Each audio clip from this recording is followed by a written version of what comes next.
वफाकी वज़ीर साबिक़ वफाकी वज़ीर ख़ारजा, टॉप मोस्ट नॉच जिसको कहते हैं हमारे यहाँ की टॉप ब्रास, वो इस किस्म की अगर एक्टिविटीज़ में इन्वॉल्व पाई जाएँ, किसी भी हवाले से वो अपने एतमाद को बहाल न रख सकें, लोगों के एतमाद को, जो जिन लोगों ने उनको वोट दिया था, तो फिर एक आम आदमी कहाँ देखेगा, किससे रुजू करेगा? उसे कहते हैं किससे फरियाद करें, किससे मुनसिफ़ी चाहें। सुप्रीम कोर्ट का फ़ैसला बहरहाल आया।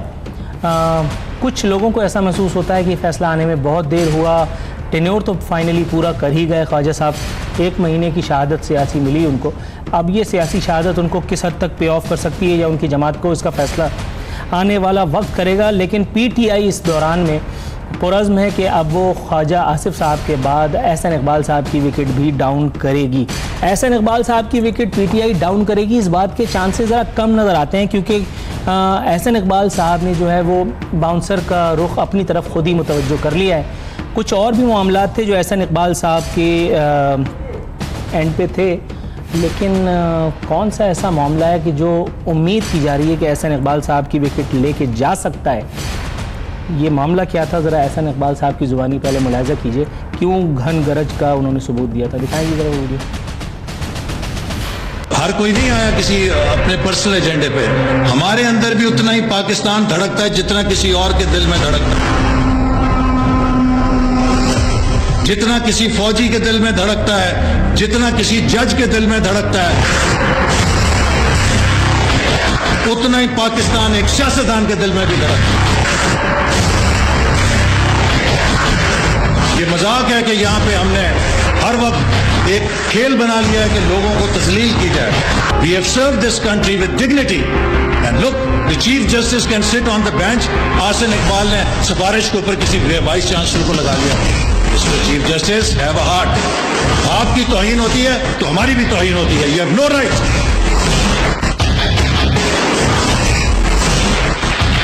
कि आप लोगों को इस तरह नेम कॉलिंग करें। You must issue me charge sheet. If you have evidence, produce it before me. लेकिन enough is enough. क्लासरूम में जब हेडमास्टर साहब दाखिल हो जाते हैं अचानक और वो शरीर बच्चा शरारत कर रहा होता है, इस वक्त ये डांट उनकी वैसी लग रही है। अब चीफ जस्टिस ऑफ पाकिस्तान को इस तरह से ये जो डांटा है इन्होंने, इस डांट का असर क्या होगा? चीफ जस्टिस साहब को कितना डरा पाएंगे ये? सुप्रीम कोर्ट ऑफ पाकिस्तान कितनी खौफजदा हो जाएगी एहसन इकबाल साहब से, प्रोफेसर एहसन इकबाल साहब से, चौधरी एहसन इकबाल साहब से? ये अब देखना है, क्योंकि इससे पहले जिन जिन लोगों ने एक एक करके ललकारा उन सबको तो फिर खटिया नसीब होती चली गई। सबसे पहले ललकारने वाले थे निहाल हाशमी। निहाल हाशमी साहब को यानी ज़ाती तौर पे उनको जानता हूँ, बड़े माकूल किस्म के आदमी हैं, लेकिन ये जो ललकार थी वो उनकी सियासत को भी और उनको भी एक ऐसे कुएं में ले गई। मुझे नहीं लगता कि अब अगले 500 साल से कम में निहाल हाशमी साहब को दोबारा ऑनियर होना नसीब हो या किसी और पब्लिक ओहदे को वो होल्ड कर पाएँ। एहसन इकबाल साहब के साथ क्या होगा? इससे पहले भी उन्होंने कई मरतबा अपने गुस्से का इजहार फरमाया। एक मरतबा नवाज शरीफ साहब जब अदालत जा रहे थे, नायब कोर्ट में उनकी पेशी थी, तब भी ये जा कर के वहाँ रेंजर्स से भिड़ गए थे और उन्होंने उंगली दिखा दिखा के उसी तरह से उनको डराया था और फरमाया था कि ये कोई बनाना रिपब्लिक नहीं है, मैं वफाकी वज़ीर दाखिला हूँ और आप होते कौन इस तरह से कुछ करने वाले। बड़ा वो मशहूर हुआ था किस्सा। उसके बाद उन्होंने कहा था कि मैं रिज़ाइन कर दूँगा। मैंने उसके ऊपर 2 प्रोग्राम्स किए। रिज़ाइन तो छोड़ दीजिए, मुझे भी लिफ्ट नहीं कराई, कम अज़ कम एक शोकॉज दे देते। अच्छा, साद रफ़ीक साहब को नजराना अक़ीदत पेश करना चाह रहा था। साद रफ़ीक साहब पे पहले बात कर लूँ, फिर ले लीजिए भाई ब्रेक।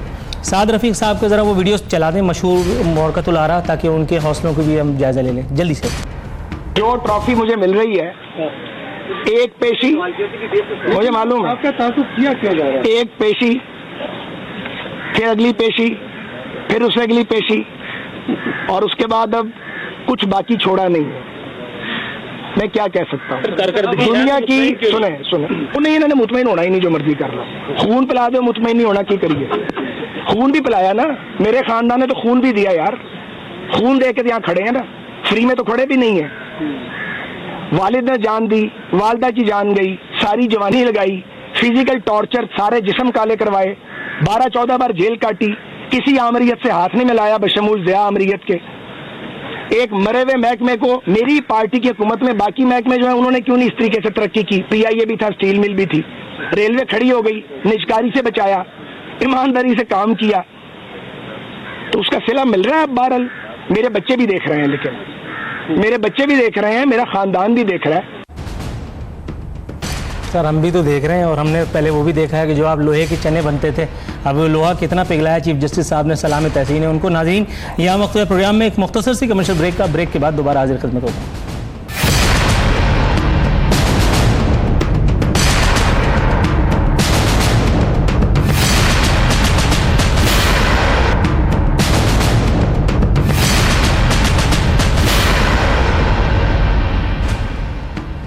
वेलकम बैक नाजरीन। मेहमान हमें ज्वाइन कर चुके हैं, पाकिस्तान पीपल्स पार्टी से ताल्लुक़ है नादिर गबोल साहब, नादिर नबील गबोल साहब। शहबाज बाबर साहब पाकिस्तान मुस्लिम लीग नून से हमारे साथ हैं। पीटीआई से हमारे साथ शौकत यूसुफ जई साहब मौजूद हैं। ऑडियो के कुछ मसाइल हैं, देखते हैं फाइनली कौन हमें ज्वाइन करता है। शहबाज बाबर साहब, सर आपको सबसे पहले तो मैं खिराजी अकीदत पेश करता हूँ और आपकी हुकूमत को कि जाते जाते भी आपने गरीब पर एक वार कर ही डाला। एक नादिर शाही बजट जो आपका इस्तेहकाक न था अपोजिशन के मुताबिक, आपने वो भी पेश कर दिया। वोट की इज्जत चाहने वालों ने वोटर को इस बार भी लिफ्ट न कराई, और वो भी एक ऐसे आदमी के जरिए आपने वोट ये पेश करवाया बजट कि जो पार्लियामेंट का मेंबर तक नहीं था। कुछ घंटों पहले ही आपने उसे वजारत भी बख्शी। क्या फरमाएंगे सर इस अंधेर नगरी चौपट राज पर? हाँ बोल, तो थैंक यू वेरी मच, आपने मुझसे बात की है भैया। सर ये तो हुकूमत में रहने वालों से बात करना मेरा बचपन का शौक है। अच्छा बात ये है कि जो हमने किया है ये आइन के अंदर रहते हमने सब कुछ किया हमने, ठीक है ना। आइन से बाहर है कोई बात नहीं की हमने। आइन ने उसको इजाज़त दी है, उन्होंने बजट पेश किया है, उन्होंने वहाँ पे बैठ के, और जो बजट जो दिया गया है ये अवाम दोस्त बजट है। इसमें अगर किसी को तकलीफ हो रही है, हमारे अपोजिशन वालों को तकलीफ हो रही है, इस पे हम कुछ नहीं कह सकते भाई। ये सर आपने आवाम दोस्त कहते हुए ये जो मुस्कुराए ना, इससे आपने जिसको कहते हैं फुल स्टॉप लगा दिया। ये आवाम को भी नहीं पता कि उनका दोस्त है ये बजट। ये बजट पे आपने इल्जाम लगाया, बजट बुरा मान जाएगा। सर बजट बुरा नहीं मानेगा, इंशाल्लाह आवाम को इस पे रिलीफ मिलेगा, और इसलिए दिया गया है जिसकी वजह से अपोजिशन को तकलीफ हो रही है।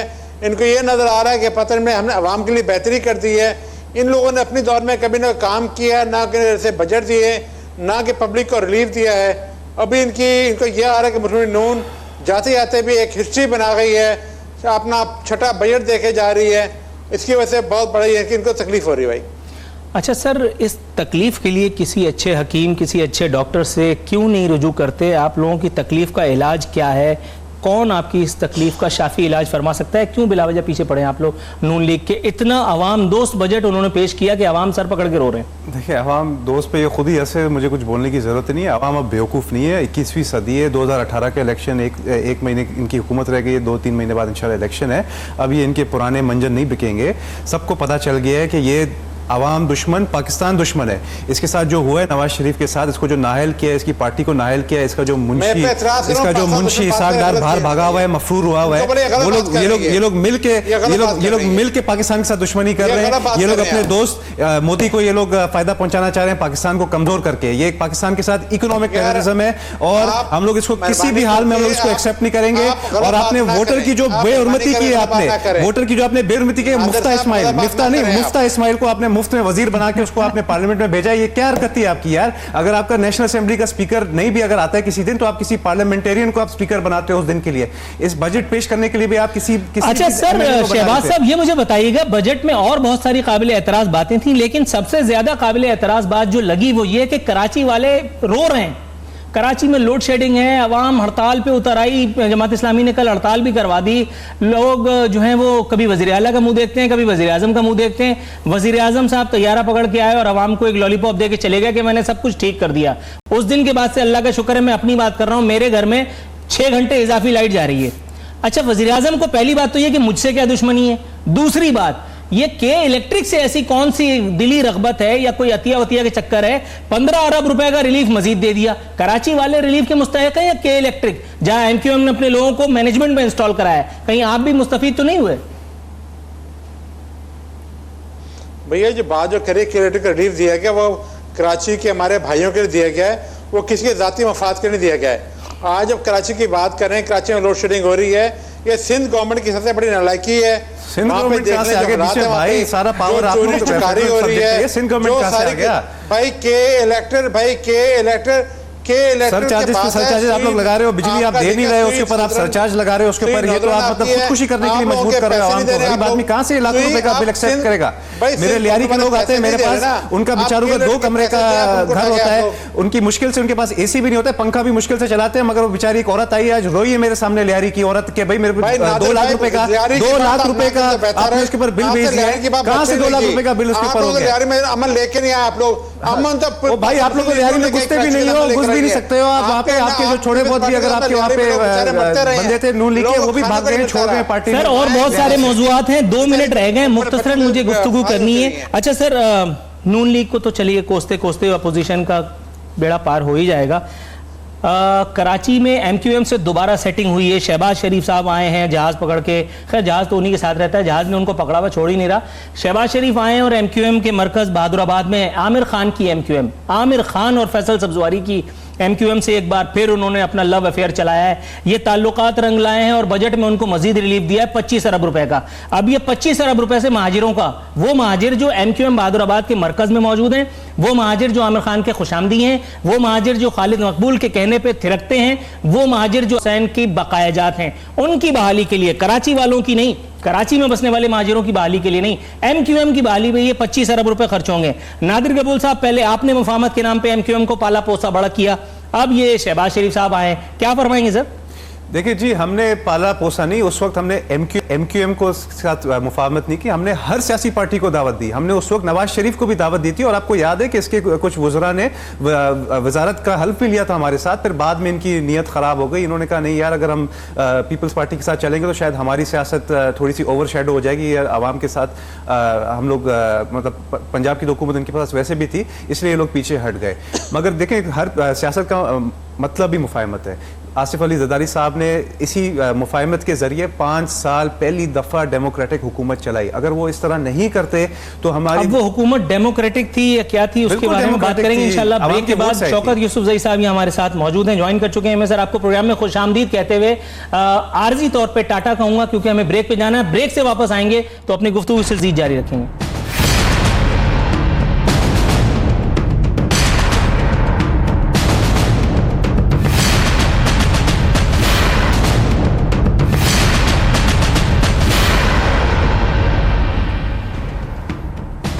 वेलकम बैक नाजरीन, इख्तितामी मरहले में दाखिल हो चुके हैं। शहबाज साहब, सर ये मुझे बताइएगा, इसहाक डार साहब की पुरस्कार बीमारी एक मरतबा फिर औद कर आई है। माशाल्लाह चलते फिरते हंसते गाते झूलते झुलाते पहुंच गए थे नवाज शरीफ साहब को और शाहिद खाकान अब्बासी साहब को लंदन पहुंचते देखकर। उसके बाद जैसे ही नवाज शरीफ साहब वापस आए, एक मरतबा फिर इजराइल अलैहिस्सलाम का चेहरा उनकी निगाहों में सख्त हो गया है और वो फिर दिल पकड़ करके या कमर पकड़ करके या पता नहीं क्या पकड़ करके और लेट गए। आपके ख्याल में इनकी बीमारी के शाफी इलाज के लिए कौन सा सर्जन जरूरी है सर, कि जो इनको मुकम्मल इन्वर्टेड कॉमास में शिफा दे दे? अव्वल तो बात ही कि आपने बातें बड़ी लंबी की हैं, नूर फाशिन भाई बड़ी लंबी तबीर मारती है आपने। सॉरी सर, दोबारा कहिएगा। तो ये कि इंसान बीमार हो, बंदे को उसके लिए दुआ के लिए करिए, बंदा बीमार हो बंदे को उसकी दुआ करनी चाहिए उसके लिए। सर पाकिस्तान की तारीख में 2 ही बीमार है, एक शर्जील मेमन और एक इसहाक डार, बाकी सब मुस्टंडे घूम रहे हैं। उन्होंने अपनी मेडिकल रिपोर्ट भेजी हैं, जैसी मेडिकल रिपोर्ट्स आई हैं आप देखें आके। सर मेडिकल रिपोर्ट के बारे में फरमाते हैं चीफ जस्टिस को बड़े अदब के साथ वकील के जरिए मेडिकल रिपोर्ट भेजूंगा। अगली खबर ये सुन लीजिए कि चीफ जस्टिस बड़े अदब के साथ इसको फाड़ के रद्दी की टोकरी में डाल देंगे, क्योंकि उनको वॉक करते हुए सबने देखा, जाहिर है चीफ जस्टिस ने भी देखा होगा। चीफ जस्टिस फरमाते हैं वजीर आजम लंदन में एक मफरूर शख्स से मिले, क्या उन्हें कानून का इल्म नहीं? अब फरमाइए चीफ जस्टिस का अगला मूड क्या होगा, क्या फरमाते हैं आप? ये चीफ जस्टिस साहब बेहतर जानते उन्होंने क्या करना क्या नहीं करना। उन्होंने अपना कानूनी फैसला लिया था, उन्होंने आगे रिपोर्ट भेजी थी, आगे कोर्ट में मैटर उनकी मर्जी है, जो मर्जी करें जी वो, ठीक है ना। अच्छा शौकत साहब अस्सलाम वालेकुम।